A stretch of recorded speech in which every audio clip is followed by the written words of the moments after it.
Sabi nila pagka si Alan Cayetano hindi unifier, di ba? Di totoo yun, ha? Kita mo, lahat sila, Marcos na rin, eh. Nagkaisa sila doon. No. Napagkaisa ko sila doon.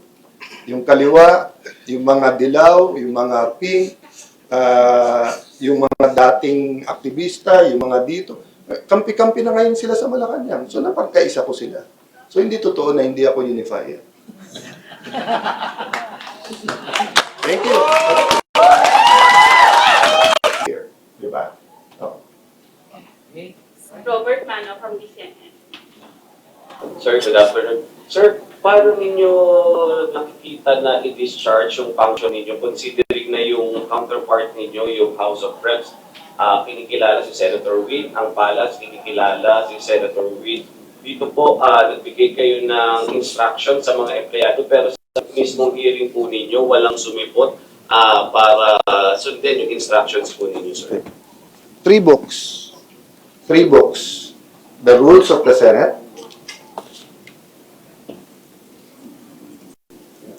the Philippine Constitution, and mawalang galang sa mga hindi nating ka-religion na mga Christian, the Bible.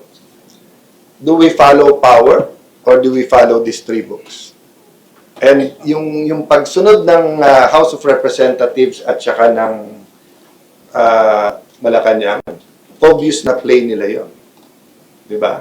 So yung mga empleyado, give them time over the weekend pag-isipan, pero hindi madali sa kanila kasi livelihood nila at career nila at stake. At alam mo naman Pilipino, we have a notion of utang na loob. So kung nagpasok sa kanila ay si Senator Coco, Senator Drilon, etc., lumalabas sa... Actually, sabi nila pagka si Alan Cayetano hindi unifier, di ba? Di totoo yun, ha? Kita mo, lahat sila, Marcos na rin, eh. Nagkaisa sila doon.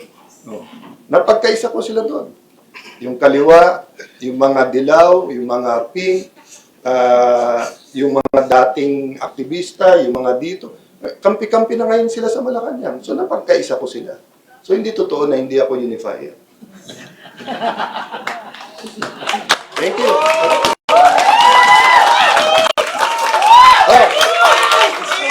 Kahit first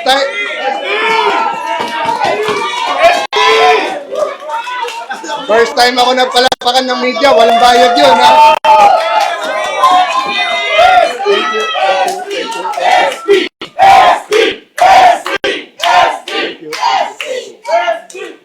Guys, ang hiningi ko lang, don't give us any quarters, prayers for the country. Thank you, everyone. Thank you. Sorry.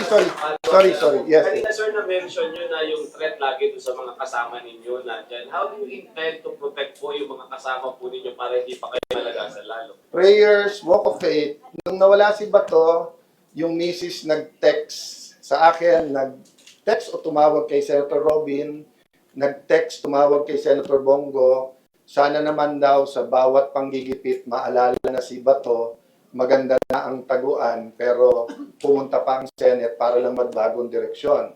Nung nakulong si Jinggoy, yun din ang sinabi niya sa akin, akong kasama niya doon. Sabi niya, pare, dead meat na ako dito, baka mabulok na ako dito. Pag naghiwalay-hiwalay pa, sabi mo sa grupo, hindi ako bumigay. I saw him during the most crucial time, di ba? So, nangyari yung nangyari kahapon, so we're still praying. But remember, tao din yung 11+1. Baka meron pa makonsensya sa kanila. Diba? You know, the problem with corruption in the Philippines is that when you put every single person under the microscope, may makikita ka eh. Diba? The best answer I heard was the former Secretary Angie Reyes. Sabi niya, alam mo, pag tinanong yung politiko, nagnakaw ka ba? Eh sabi niya, mag-uwi ka lang ng paperclip eh. Sa gobyerno, nagnakaw ka na eh. So it's a matter of degree eh. So that's why, di ba, once upon a time, sabi ko, baka gusto nyo resign all na lang, tapos bawal na tayo tumakbo, para clean slate. Lahat sila ayaw. Kasi nagkaisa din sila, ako lang daw dapat mag-resign. Kaya I unify people. Okay? Thank you. Marami. Last two Are you still questions. confident, sir, sa grupo nyo na wala nang kakalas? Knowing na lipat na si Confident ako na pare-pareho prinsipyo namin and that we'll make the right decisions together. Kasi kung ako lang parang gusto ko nang sabihin dalawa sa kanila na pahiram nyo na yung boto kasi ang hirap ang hirap ng pinagdadaanan nila. Tapos, para bang ako lang nakikinabang dahil akong SP. So, although alam na nila na ilan kaso na at ilan na ang inalungkat sa akin, so, nandun yung support. So, I'm confident in our democracy. I'm confident that the Philippines is a country of the Lord. So, I face this. I'll just quote someone na nakasama ko. Sabi niya sa akin, Brad, alam mo naman ako, kasi magkasama kami noon. Hindi ko nakasama kay Erap, nakasama ko kay GMA. Sabi niya sa akin, Brad, alam mo naman, kahit barilin ako sa Luneta, single ako noon, wala akong pamilya, wala akong asawa, bata pa tatay ko. Pero ngayon, baka takahin sa puso tatay ko, baka yan, pero hindi ako kakalas. So, ganun na yung salitaan namin eh. So, although may asawa ko, I haven't been blessed to have children. I have a lot of pamangkins I treat as my children. I have my ate na I didn't want to pull in. But she's a senator as much as me and she's happy to do this. She didn't want the blue ribbon.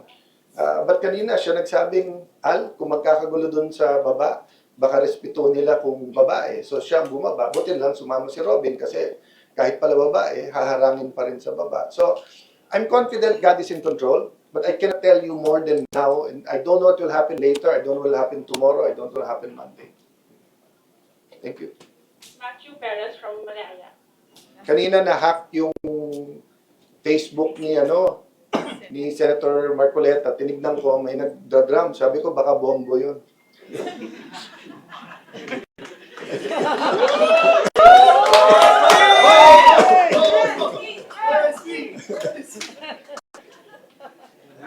No, last. Senator, Yeah, go ahead. this is from me, Matthew from Matthew, yes. Yes, I would like to ask, how do you feel about the palace recognizing the leadership of acting Senate President Sherwin Gatchalian? Expected. I don't feel bad about that kasi expected. I feel bad na since actually nagpahiwatig ako sa palasyo 2 weeks before I took over. I talked to many of their allies and told them mukhang improbable na pumalit kaming grupo pero possible. Improbable dahil marami kayong hawak dahil tinatakot nyo pero probable kasi hindi na tenable yung ginagawa ni Senator Lacson, Senator Pangilinan, Senator Soto. So, nung nagulat sila, nagsisisihan na kasi hindi sila naniwalang mangyayari, pinaabot ko na priority namin impartial na impeachment kasi yan naman hiningi ng ating mga kababayan at yung ekonomiya kasi hindi natin nararamdaman dito sa Manila at dito sa mga air-condition na kwarto pero yung mga kababayan natin sa bawat barangay, whether Metro Manila, Luzon, Visayas, Mindanao, OFW sa Middle East, nararamdaman nila. So, tinanong ng mga ibang kakampi nila, Blue Ribbon, sabi ko, we want to know the truth, but we want it as a fair, so sana both sides nandun. So, nagulat lang kami for the next 3 weeks, kami nakalaban. But maybe I can say I just found out today kasi grabe pala yung mga testimony. Again, totoo ba o hindi, I will not comment the same way Senator Lacson did. I'll just leave it to the people to believe or not believe yung narinig nila.